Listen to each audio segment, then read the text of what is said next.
There's a man in Shreveport, Louisiana, named Freddie Montgomery, and on the evening of Saturday, the 18th of April 2026, Freddie was walking home, just a normal walk through the neighborhood. And as he's walking, he passes through the house across the street from his own, and he sees his neighbor, a 31-year-old guy named Shamar Elkins, sitting out on the front porch, just sitting there, relaxed, watching the evening wind down. And the kids, his kids, they are playing around him, so just a normal evening. Freddie and Shamar, they make an eye contact. They wave to each other, just like neighbors do. Normal, completely normal. Freddie goes home and he goes to sleep.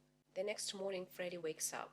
He goes to the window, pulls back the curtains, and there are police cars across the street. He watches for a minute. More cars arrive, and more, and now he watches officers came in and out of the house, his neighbor's house. The house where 12 hours ago kids were playing in the yard. So Freddie goes outside and he walks up to one of the officers, and he asks, "Is it bad?" "Yes," the officer replies. "Are we talking fatalities?" "Multiple." "Loss of children?" "Multiple." 8 children were killed inside that house. The youngest was just 3 years old. And the man who did it? The man Freddie had waved to the night before. The man whose children had been laughing and running around at the yard. That man was their father. And I want to be upfront with you right now. It's very, very dark. And if you need to step away at any point, please do. To understand what happened that night, you need to understand who Shamar Elkins was. And the picture that emerges is complicated. Shamar Elkins was born on the 7th of December 1994. He grew up in Shreveport. He knew this neighborhood. He was born into this community. In 2013, at the age of 18 years old, he enlisted in the Louisiana Army National Guard, and he served there for 7 years. He was never deployed overseas, and then he left the Guard as a private, so he just went back to civilian life. Now, by the time we get to 2026, Shamar Elkins has 2 families. Now, let me explain what I mean by that. His first serious relationships was with a woman named Christina Snow. Together they had 3 children. But that relationship ended, and Shamar moved on. He met a woman named Shaneiqua Pugh. They married in 2024. Together they had 4 children. But here's the thing, Christina Snow, his ex, lived just 1 block away from his new house with his new wife, Shaneiqua.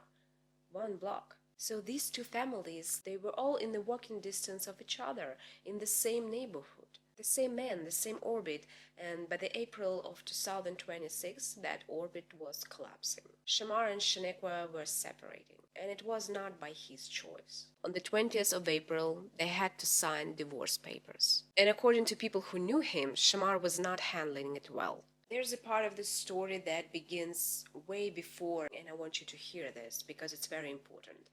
Before Shamar and Shaneiqua were married, before any of this, when she was still deciding whether to be with him, Shaneiqua had apparently considered leaving. And apparently Shamar told her one thing: if she would ever leave him, he would kill her, he would kill their kids, and he would kill himself. She stayed, and she married him. And whether she told anyone about that threat, whether anyone knew about it before the 19th of April, we don't know about that. What we know is that when police was asked if they had any reports on domestic violence prior to this episode, they said no. They were not aware of any prior domestic violence issues. Now, one more thing about Shamar Elkins before we get into what happened that Sunday morning. In 2019, he was arrested on charges of illegal use of a weapon after a confrontation where a man pulled a gun on him and he fired back. He pleaded guilty, and under Louisiana law, a conviction like that bans you from owning a firearm for at least 10 years. So in April 2026, Shamar was legally not allowed to have a gun or any weapon, but he had one anyway. We'll get to how he got it in the moment, but that's not the point. The point is, a man with a prior weapons conviction has a gun he wasn't supposed to have. So let's go back to the 18th of April 2026, a day before. Because there's something about that day that I haven't told you yet.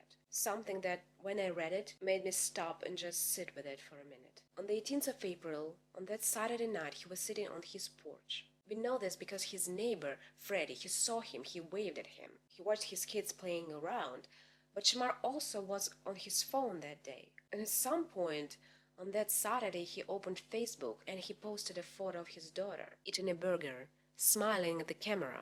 Just a dad posting a photo of his kid having dinner. And a few weeks before that, he posted another photo right on Easter. He posted a photo with all of his kids. And the caption he wrote was simple. He called them all my kids. A caption that sounds like pride, like love, like a father who wants the world to know that these are his kids. Now, while Shamar was sitting on that porch on that evening, while Freddie was waving at him, while the kids were playing around, his brother-in-law, a man named Brown, was closely watching him, and Brown was worried. He was worried for a while, actually. He will tell reporters that he had noticed that Shamar was pulling away, going quiet in ways that felt wrong, carrying something heavy that he wasn't putting down. So Brown kept showing up.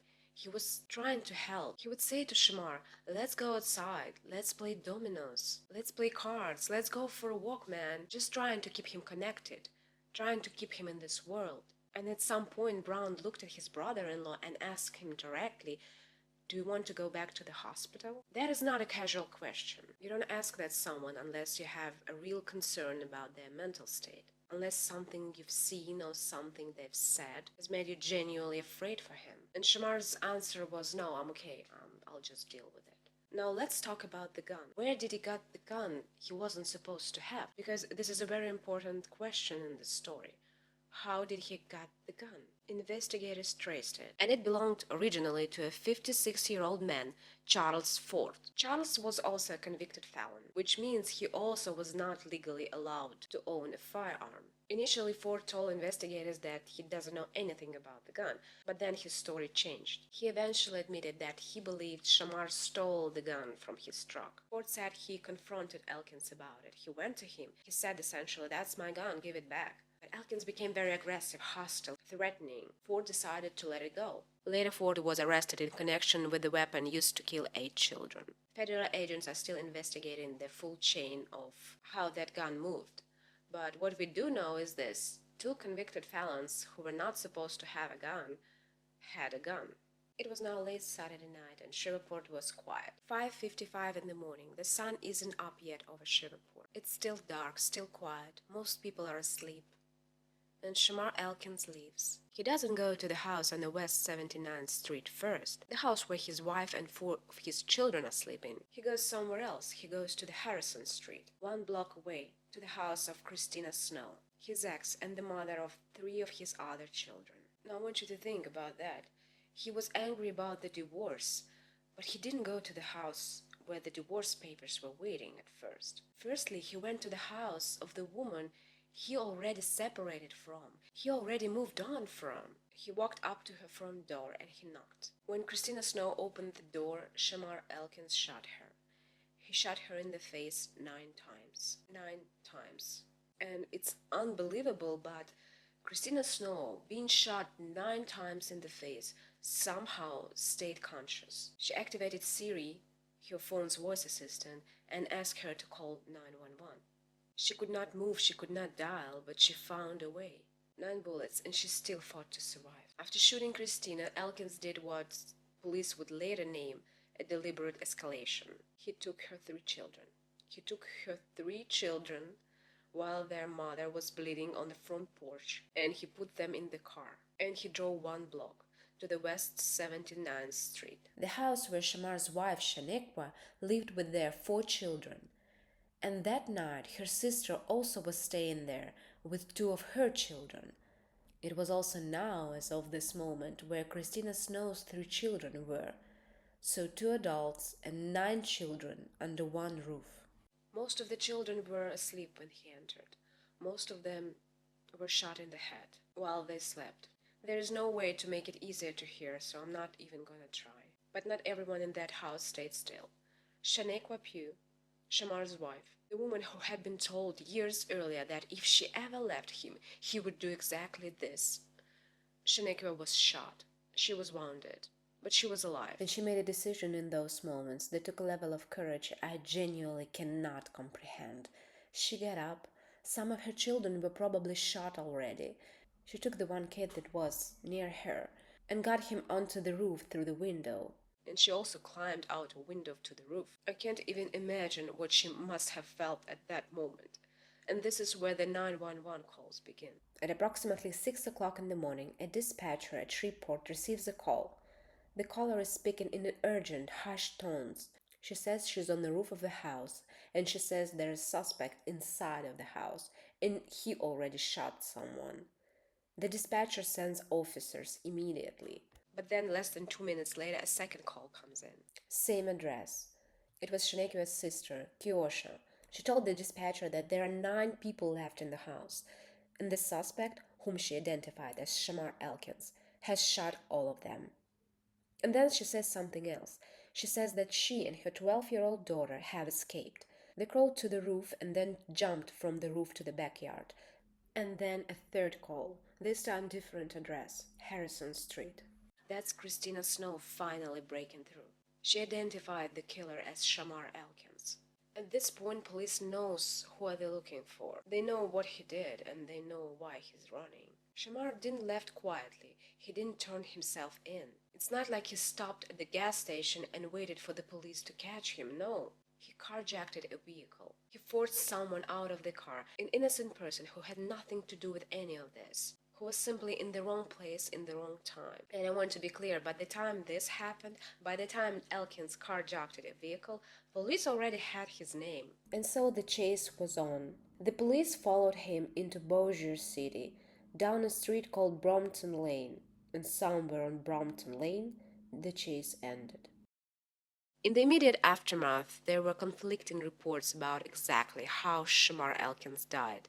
Some early accounts suggested officers fired at him during the confrontation, but others indicated he died by his own hand. And later, the medical examiner determined that Shamar Elkins died from a self-inflicted gunshot wound. He had a weapon with him that he used to kill his family, so when police confronted him on Brompton Lane, he used it on himself. He made sure he would never face a courtroom, never face the families, never have to say the names of the children that he killed.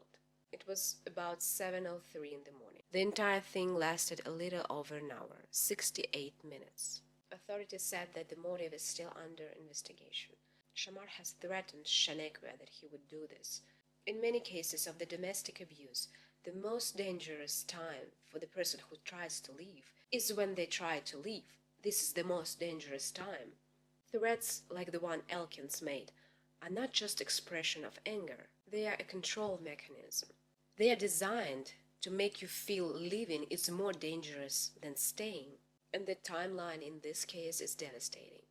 The divorce papers were ready. The court date was next morning. Shaneiqua had done it. She had gotten to the point where the papers were signed, the date was set, the exit was real. And the night before the court date, he came. Shaneiqua's sister Kiosha was able to survive, along with her 12-year-old daughter Markiana, but she lost her son, Markadon, in that horrible tragedy. I'm never gonna get to hear him say, "Daddy, can I get this bag of chips?" I'm never gonna get to hear my nieces say, "Gunkle, can I get a nana? Gunkle, you going to work? Gunkle, are you okay?" I'm never gonna hear that again. A funeral service was held for all 8 children at Summer Grove Baptist Church. 8 small caskets. I don't have a resolution for you. There isn't one. I don't have a closing line. I'll see you in the next video. Take care.